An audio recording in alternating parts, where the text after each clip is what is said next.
Good morning. Thank you for joining me today.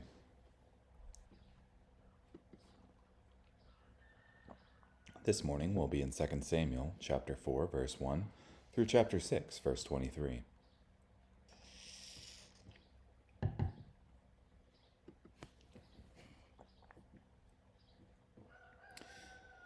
When Ishbosheth, the son of Saul, heard that Abner had died in Hebron, he was very disheartened, and all Israel was afraid. Now Saul's son had 2 men who were in charge of raiding units. One was named Baanah and the other Rechab. They were sons of Rimmon, the Beerothite, who was a Benjaminite. Beeroth is regarded as belonging to Benjamin. For the Beerothites fled to Gittaim and have remained there as resident foreigners until the present time. Now Saul's son Jonathan had a son who was crippled in both feet. He was 5 years old when the news about Saul and Jonathan arrived from Jezreel. His nurse picked him up and fled, but in her haste to get away he fell and was injured. Mephibosheth was his name. Now the sons of Rimmon, the Beerothite, Rechab and Baanah, went at the hottest part of the day to the home of Ishbosheth as he was enjoying his midday rest. They entered the house under the pretense of getting wheat and mortally wounded him in the stomach. Then Rechab and his brother Baanah escaped. They had entered the house while Ishbosheth was resting on his bed in his bedroom. They mortally wounded him and cut off his head. Taking his head, they traveled on the way of the Arabah all that night. They brought the head of Ishbosheth to David in Hebron, saying to the king, "Look, the head of Ishbosheth, son of Saul, your enemy, who sought your life. The Lord has granted vengeance to my lord the king this day against Saul and his descendants." David replied to Rechab and his brother Baanah, the sons of Rimmon the Beerothite, "As surely as the Lord lives, who has delivered me my life from all adversity. When someone told me that Saul was dead, even though he thought he was bringing good news, I seized him and killed him in Ziklag. That was the good news I gave to him. Surely when wicked men have killed an innocent man, as he slept in his own house, should I now require his blood from your hands and remove you from the earth?" So David issued orders to the soldiers, and they put them to death. Then they cut off their hands and feet and hung them near the pool in Hebron. But they took the head of Ishbosheth and buried it in the tomb of Abner in Hebron. All the tribes of Israel came to David at Hebron, saying, "Look, we are your very flesh and blood. In the past, when Saul was our king, you were the real leader in Israel. The Lord said to you, 'You will shepherd my people Israel, you will rule over Israel.'" When all the leaders of Israel came to the king at Hebron, King David made an agreement with them in Hebron before the Lord. They designated David as king over Israel. David was 30 years old when he began to reign, and he reigned for 40 years. In Hebron he reigned over Judah for 7 years and 6 months, and in Jerusalem he reigned for 33 years over all Israel and Judah. Then the king and his men advanced to Jerusalem against the Jebusites who lived in the land. The Jebusites said to David, "You cannot invade this place. Even the blind and the lame will turn you back, saying, 'David cannot invade this place.'" But David captured the fortress of Zion, that is, the city of David. David said on that day, "Whoever attacks the Jebusites must approach the lame and the blind, who are David's enemies, by going through the water tunnel. For this reason it is said, 'The blind and the lame cannot enter the palace.'" So David lived in the fortress and called it the city of David. David built all around it from the terrace inwards. David's power grew steadily, for the Lord God, who commands armies, was with him. King Hiram of Tyre sent messengers to David, along with cedar logs, carpenters, and stonemasons. They built a palace for David. David realized that the Lord had established him as king over Israel, and that he had elevated his kingdom for the sake of his people Israel. David married more concubines and wives from Jerusalem after he arrived from Hebron. Even more sons and daughters were born to David. These are the names of children born to him in Jerusalem: Shammua, Shobab, Nathan, Solomon, Ibhar, Elishua, Nepheg, Japhiah, Elishama, Eliada, and Eliphalet. When the Philistines heard that David had been designated king over Israel, they all went up to search for David. When David heard about it, he went down to the fortress. Now the Philistines had arrived and spread out in the valley of Rephaim. So David asked the Lord, "Should I march up against the Philistines? Will you hand them over to me?" The Lord said to David, "March up, for I will indeed hand the Philistines over to you." So David marched against Baal Perazim and defeated them there. Then he said, "The Lord has burst out against my enemies like water bursts out." So he called the name of that place Baal Perazim. The Philistines abandoned their idols there, and David and his men picked them up. The Philistines again came up and spread out in the valley of Rephaim. So David asked the Lord what he should do. This time the Lord said to him, "Don't march straight ahead. Instead, circle around behind them and come against them opposite the trees. When you hear the sound of marching in the tops of the trees, act decisively, for at that moment the Lord is going before you to strike down the army of the Philistines." David did just as the Lord commanded him, and he struck down the Philistines from Gibeon all the way to Gezer. David again assembled all the best men in Israel, 30,000 in number. David and all the men who were with him traveled to Baalah in Judah to bring up from there the ark of God, which is called by the name of the Lord of hosts, who sits enthroned between the cherubim that are on it. They loaded the ark of God on a new cart and carried it from the house of Abinadab, which was on the hill. Uzzah and Ahio, the sons of Abinadab, were guiding the new cart. They brought it with the ark of God up from the house of Abinadab on the hill. Ahio was walking in front of the ark, while David and all Israel were energetically celebrating before the Lord, singing and playing various stringed instruments, tambourines, rattles, and cymbals. When they arrived at the threshing floor of Nacon, Uzzah reached out and grabbed hold of the ark of God because the oxen stumbled. The Lord was so furious with Uzzah, he killed him on the spot for his negligence. He died right there, beside the ark of God. David was angry because the Lord attacked Uzzah, so he called that place Perez-Uzzah, which remains its name to this very day.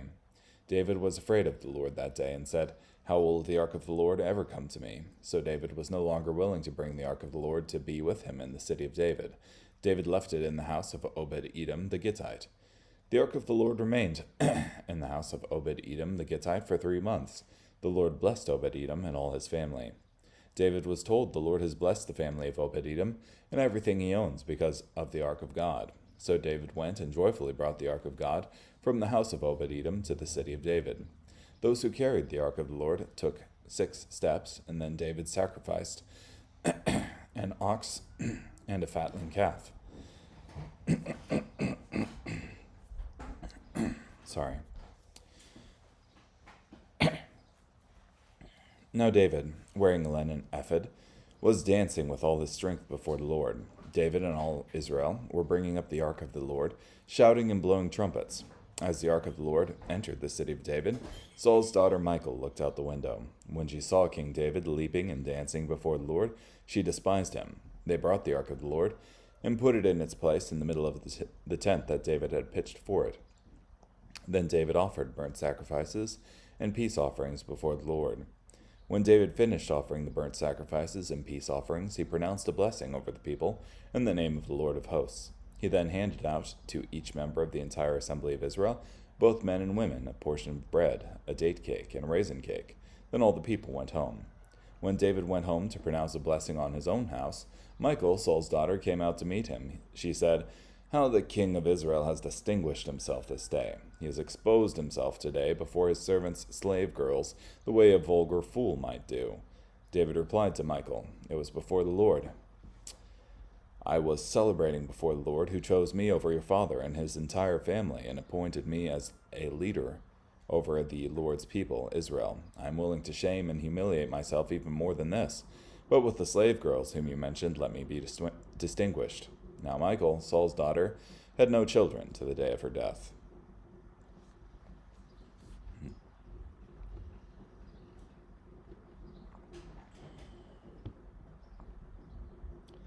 So,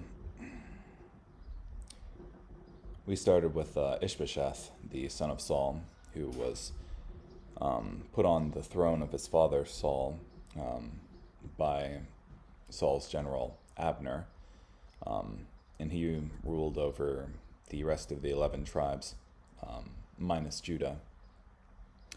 But after Abner had died in that vicious manner by Joab, who killed him as he was on his way back from a diplomatic journey, Ishbosheth here, too, is accosted by these 2 men, Baanah and Rechab, who come into his house and kill him and cut off his head. But they go report this to King David, thinking that they'll get a reward for doing this, because Ishbosheth is ostensibly the king's enemy. But they get the reward fitting for someone going into the home of an innocent man and killing him, that is, death. And then the rest of the tribes of Israel come and make David the king over them.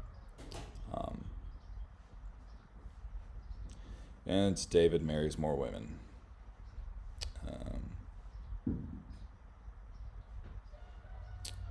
And then you have several battles against the Philistines, one of which I think is pretty cool. In 5:23 through 25, David asks the Lord what to do, and the Lord says to him, "Don't march straight ahead. Instead, circle around behind them and come against them opposite the trees. When you hear the sound of marching in the tops of the trees, act decisively, for at that moment the Lord is going before you to strike down the army of the Philistines."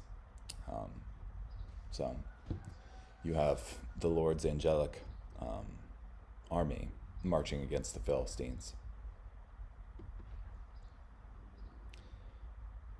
And then you have David moving the Ark of Israel.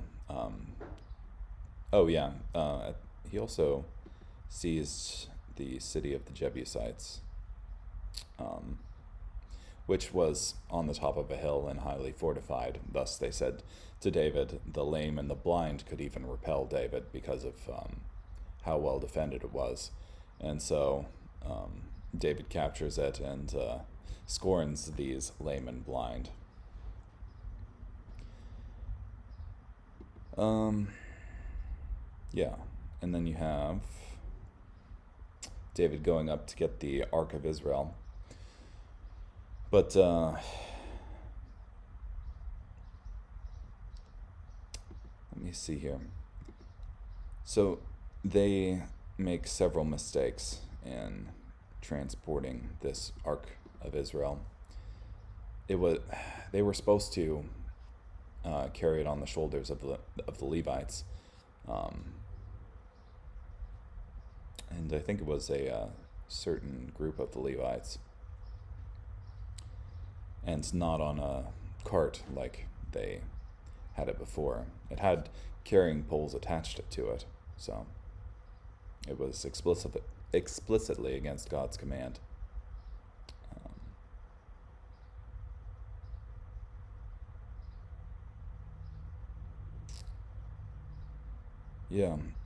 I don't think these sons of, I'm not sure if Abinadab was even a Levite.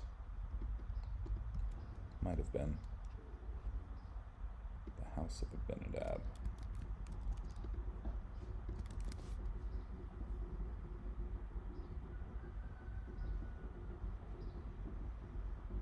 Oh, I guess they were.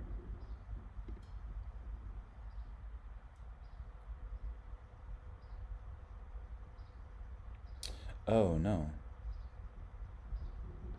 That was back in 1 Samuel 7. In 7:1. Then the people of Kiriath Jearim came and took the ark of the Lord. They brought it to the house of Abinadab, located on the hill. They consecrated Eleazar his son to guard the ark of the Lord. This was after the Philistines had taken it, and it just came back to Abinadab, essentially.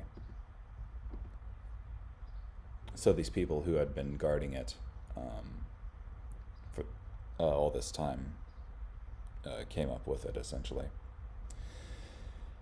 Yeah, and only the Levites were supposed to be touching this thing, and so Uzzah reaches out to steady the ark, but is struck down dead by it. Which, I mean, previous to this, you had a bunch of people looking in the ark in 1 Samuel, and they were also struck down by it. So you would think that some amount of caution would be in order, or reverence, rather. but didn't happen.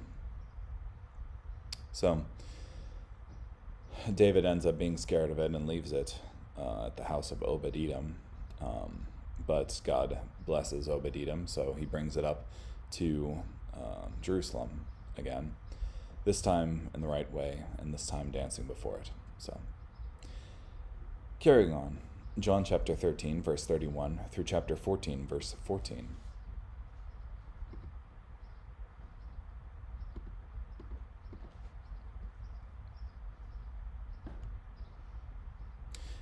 When Judas had gone out, Jesus said, "Now the Son of Man is glorified, and God is glorified in him. If God is glorified in him, God will also glorify him in himself, and he will glorify him right away. Children, I am still with you for a little while. You will look for me, and just as I said to the Jewish religious leaders, where I am going, you cannot come. Now I tell you the same. I give you a new commandment, to love one another. Just as I have loved you, you also are to love one another. Everyone will know by this that you are my disciples, if you have love for one another." Simon Peter said to him, "Lord, where are you going?" Jesus replied, "Where I am going you cannot follow me now, but will follow me later." Peter said to him, "Lord, why can't I follow you now? I will lay down my life for you." Jesus answered, "Will you lay down your life for me? I tell you the solemn truth, the rooster will not crow until you have denied me 3 times. Do not let your hearts be distressed. You believe in God, believe also in me. There are many dwelling places in my Father's house, otherwise I would have told you, because I am going away to make ready a place for you. And if I go and make ready a place for you, I will come again and take you to be with me, so that where I am, you may be too. And you know the way where I am going." Thomas said, "Lord, we don't know where you are going. How can we know the way?" Jesus replied, "I am the way, and the truth, and the life. No one comes to the Father except through me. If you have known me, you will know my Father too. And from now on, you do know him and have seen him." Philip said, "Lord, show us the Father, and we will be content." Jesus replied, "Have I been with you for so long, and you have not known me, Philip? The person who has seen me has seen the Father. How can you say, 'Show us the Father'? Do you not believe that I am in the Father, and the Father is in me? The words that I say to you, I do not speak on my own initiative, but the Father residing in me performs his miraculous deeds. Believe me that I am in the Father, and the Father is in me. But if you do not believe me, believe because of the miraculous deeds themselves. I tell you the solemn truth, the person who believes in me will perform the miraculous deeds that I am doing, and will perform greater deeds than these, because I am going to the Father. And I will do whatever you ask in my name, so that the Father may be glorified in the Son. If you ask me anything in my name, I will do it. If you love me, you will obey my commandments."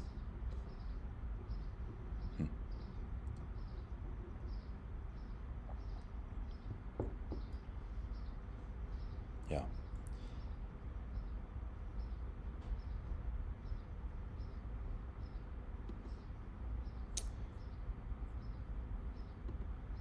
Yeah, Jesus went to prepare a place for us, so that where I am, you may be too. So that's pretty cool, because heaven isn't about like material things and enjoying like um,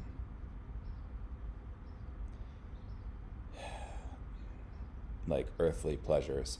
It's about going to be with God. That is, heaven is being with him. So yeah. Carrying on, Psalm 119, verses 17 through 32. Continuing with the alphabet here.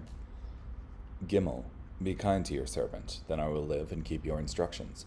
Open my eyes so I can truly see the marvelous things in your law. I am like a foreigner in this land. Do not hide your commands from me. I desperately long to know your regulations at all times. You reprimand arrogant people. Those who stray from your commands are doomed.